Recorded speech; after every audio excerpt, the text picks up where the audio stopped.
नमस्कार सर। हाँ, नमस्कार। सिनेमा के इस नए एपिसोड में बहुत बहुत स्वागत है आपका। अभिनंदन। सर, इस बार का इस एपिसोड का प्रश्न फिल्म के थीम और उसके एक कलर टोन को चूज़ करने को लेके कि जैसे कि मान लेते हैं कि हमारे पास स्क्रिप्ट है, उसमें कहानी है, तो उस कहानी में वो किरदार ऐसा है कि उसका अधिकतम जीवन उदासी में, अकेलेपन में गुजरता है। तो पूरी जो फिल्म का वो थीम है उदासी से भरा है।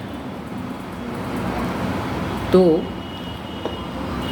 उस थीम के लिए अगर हम कलर टोन लें कि लाइट ब्लूइश, तो पूरी फिल्म में सब कुछ लाल नीला हरा पीला तो रहेगा ही, लेकिन एक कह लें फ़िल्टर या एक फ़िल्टर ही फ़िलहाल कह लें आम भाषा में, आज की भाषा में, कि एक blue filter, light blue filter लगा होगा, जिससे कि एक विजुअली हमें साइकोलॉजिकली एक उदासी का सेंस मिलता रहेगा हर सीन में।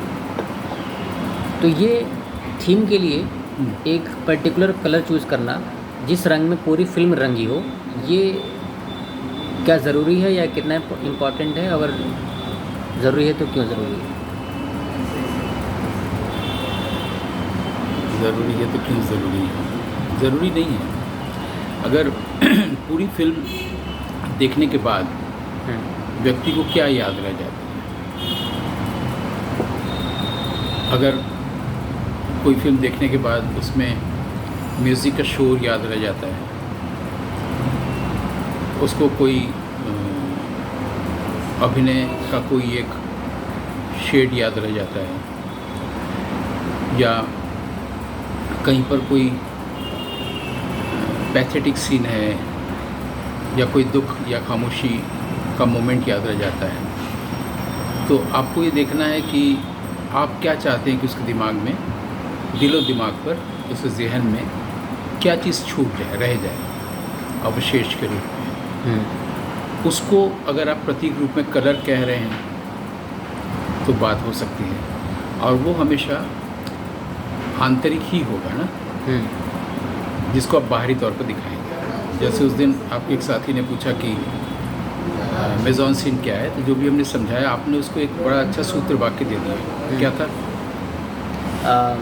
When you create exterior, when you make or create exterior to show the interior of the character, that is mise-en-scène। यानी इंटीरियर का एक्सटीरियर जो है वो मेजॉन-सीन जी है ना।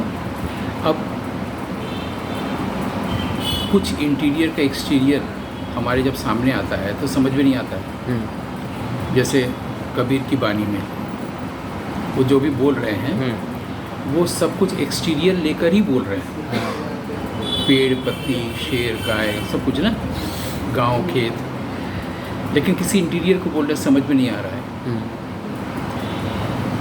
आर्ट क्या इस चीज़ को, इस प्रॉब्लम को कॉम्प्रिहेंसिव बनाता है या बना सकता है? इसका उत्तर ये है कि हाँ, क्योंकि इसीलिए उसको आर्टिस्ट्री कहते हैं। आर्टिस्ट्री ही ये काम करती है, कलात्मकता या कलामिति, जो आंतरिक ऐसी चीज़ें, हो सकता है, ज़रूरी नहीं भी है कि वो फिलोसॉफिकल गूढ़ बातें हों, भीतर का जो अंतर्द्वंद है, हो सकता है उसी को इनकॉम्प्रिहेंसिव कर दे रहा है एक्सटीरियर में। लेकिन आर्टिस्ट्री अगर अच्छी है तो उसको कॉम्प्रिहेंसिव बना देगा। अब आर्टिस्ट्री का मतलब ही ये है इफ़ेक्ट, और वो फाइनल इफ़ेक्ट कोई एक हो या कई हो, आप क्या चाहते हैं एज ए फिल्म में? एक हो ना, क्योंकि आइडिया तो एक ही है। आपको देखना पड़ेगा, ढूंढना पड़ेगा आइडिया का कलर क्या है। जो कलर यहाँ पर प्रतीकात्मक है, वर्ण है, वर्ण का दोनों मतलब होता है। जैसे अगर आप भारतीय संस्कृत व्याकरण पढ़ने जाएंगे तो वहाँ पर वर्ण का मतलब है साउंड, या हमारे यहाँ भारतीय अध्यात्म को पढ़ने जाएंगे तो वहाँ भी पश्य का मतलब है सुनना, जबकि संस्कृत शब्द पश्य का मतलब देखना होता है ना। लेकिन हम वाक को सुनते हैं ना, वाणी को, तो वहाँ पर पश्यंती लेवल है, तो पश्य मतलब वहाँ सुनना हो जाता है। तो देखना सुनना सिनेमा में दोनों में होता है ना। तो यहाँ पर जब आप वर्ड, इसी पे थोड़ा सा अगर आप और वो करें कि देखना ही सचमुच में सही देखना ही दरअसल सुनना भी है। या इसको ऐसे दें कि हम लोग को प्रकृति ने ऐसा दिया ही क्यों है? खाली आँख दे सकती थी या कान दे सकती थी। जिनके पास आँखें नहीं होती हैं वो भी कान से देखते ही हैं, कोशिश करते देखने की ना। आखिर ये इंद्रियों की वैलिडिटी या सिग्निफिकेंस क्या है? इसका मतलब सिग्निफिकेंस ये है कि आप आँख से देखें और सिर्फ आँख से न देखें, कान से सुने और कान से न सुने, सिर्फ दोनों को मिला के आप किसी चीज़ को देखें या सुने। फिल्म यही तो माध्यम है, ऑडियो विजुअल। तो ऐसे में वर्ण का दोनों मतलब हो जाता है। वर्ण का मतलब कोई रंग जो दिखता है, वर्ण का मतलब ध्वनि जो सुनाई देता है। शब्द एक ही है। अब वो वर्ण का संबंधी आपने प्रश्न किया है। अब जाहिर है ये प्रतीक है यहाँ पर, तो आइडिया के बारे में होना चाहिए वो वर्ण, ठीक है ना। अब मेरा आपका जो ध्यान दिलाना है जिस तरफ, वो ये है कि जो आप सोच रहे हैं, सोचने के बाद प्रश्न किए हैं, ये थिएट्रिकल रंगमंची है। अच्छा। रंगमंच में कोई भी ऑडियंस जब व्यक्ति को देख रहा है तो सीधे देख रहा है, बीच में लेंस नहीं है या बीच में प्रोजेक्शन या शैडो नहीं है ना। मतलब इसको बिल्कुल ABC की तरह क्लियर कर दें कि जैसे हम लोग सिनेमा हॉल में फिल्म देखते हैं तो एक प्रोजेक्टर शैडो डालता है वाइट पर। टेलीविज़न में ये काम नहीं होता। टेलीविज़न में फिल्म बनी बनाई है, वो वहाँ से दिखाती है, हम बनारस में उसको देखते हैं या शांति निकेतन में उसको देखते हैं। रंगमंच में सीधे देख रहे हैं, तो रंगमंच में जैसे देख रहे हैं उसमें और यहाँ जो देख रहे हैं उसमें खाली यही फ़र्क नहीं है कि हम किसी व्यक्ति को सीधे देख रहे हैं और छू सकते हैं या हम छू नहीं सकते। सिर्फ इतना ही फ़र्क नहीं है, एक और फ़र्क है, और वो है एक तीसरे व्यक्ति की भूमिका।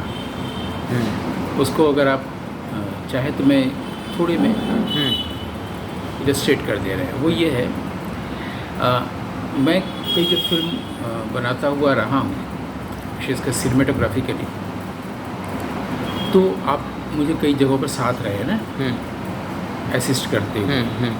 तो उस आधार पर मैं आपसे प्रश्न कर रहा हूँ कि आपको नहीं लगता कि जो डायरेक्टर या जो सिनेमेटोग्राफर जो देख रहा है आँख से बाहर दृश्य को और आधुनिक कैमरे के मॉनिटर पर उसी दृश्य को उसी वक्त उस वक्त एक फ़र्क रह जा रहा है उसके देखने और लेंस के देखने में? तो बहुत फ़र्क रह जा रहा है, लेकिन कह सकते हैं कुछ रह जा रहा है। यानी लेंस कुछ और देखती है, या ये तो क्लियर है, लेकिन लेंस और देखती है, मतलब हम जितना देखते हैं उससे ज़्यादा देखती है, जिसकी तरफ हम लोग का उस वक्त भी ध्यान नहीं जाता जिस वक्त हम दृश्य को कैप्चर कर रहे होते हैं और उस दृश्य को मॉनिटर पर देख रहे होते हैं, लेंस की भाषा में, लेंस की आँख से।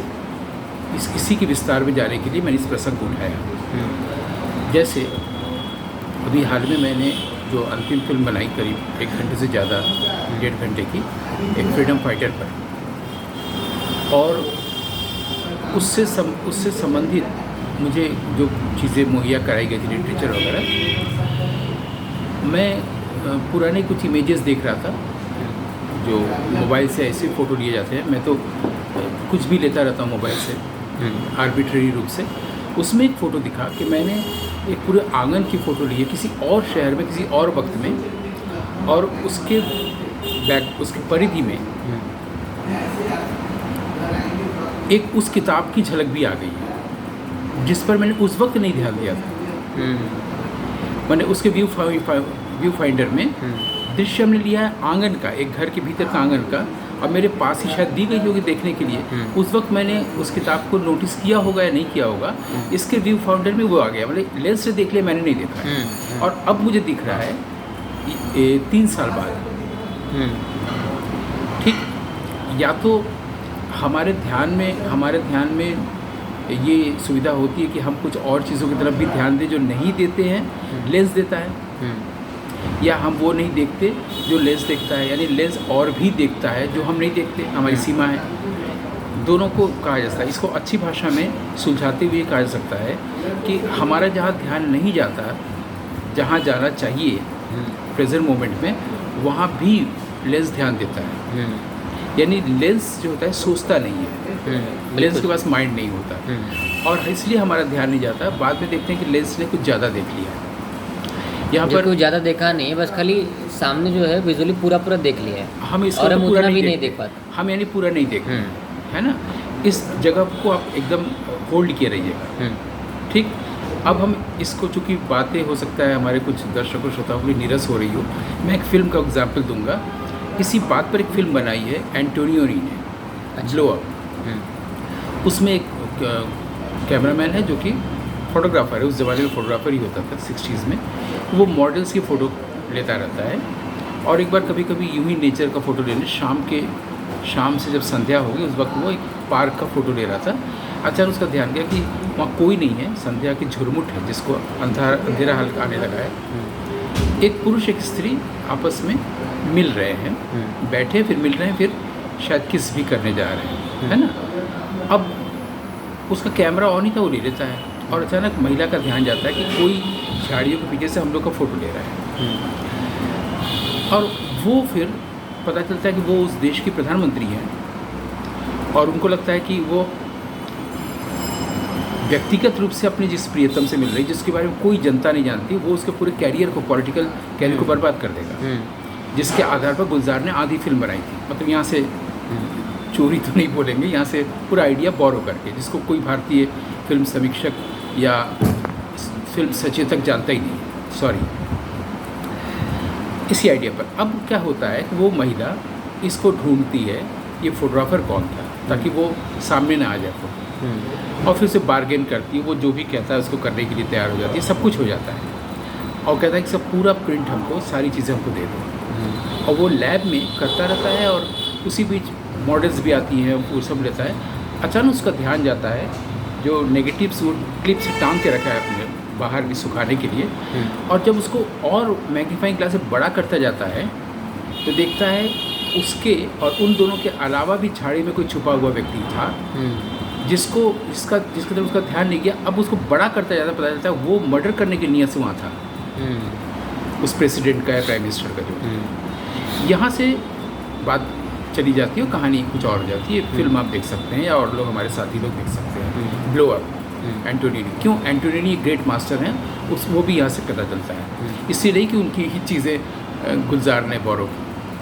तो इसका मतलब है कि उस आइडिया पर है कि लेंस और भी देखता है जो हम नहीं देखते, इसमें उस कैरेक्टर को भी नहीं दिखा।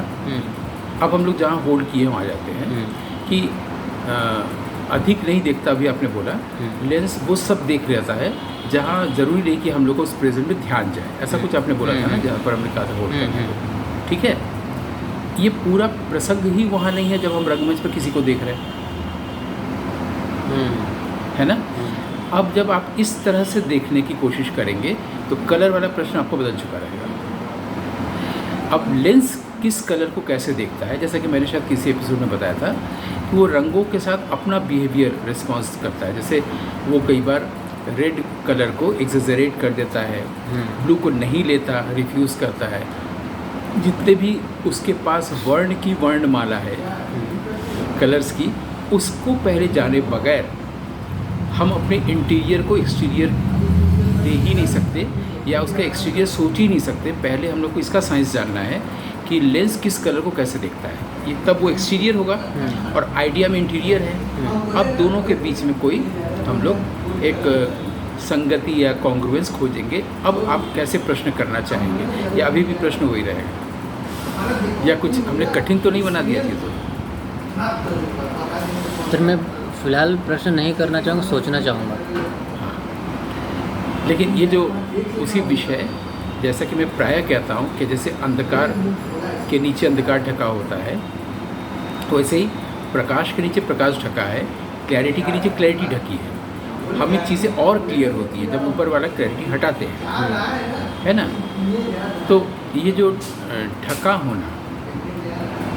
होना के लिए आवृत्ति शब्द भी आई, आवृत करना, और भी कई शब्द बहुत अच्छे अच्छे बने हमारे यहाँ, कि उस पर फिर कभी बात करेंगे।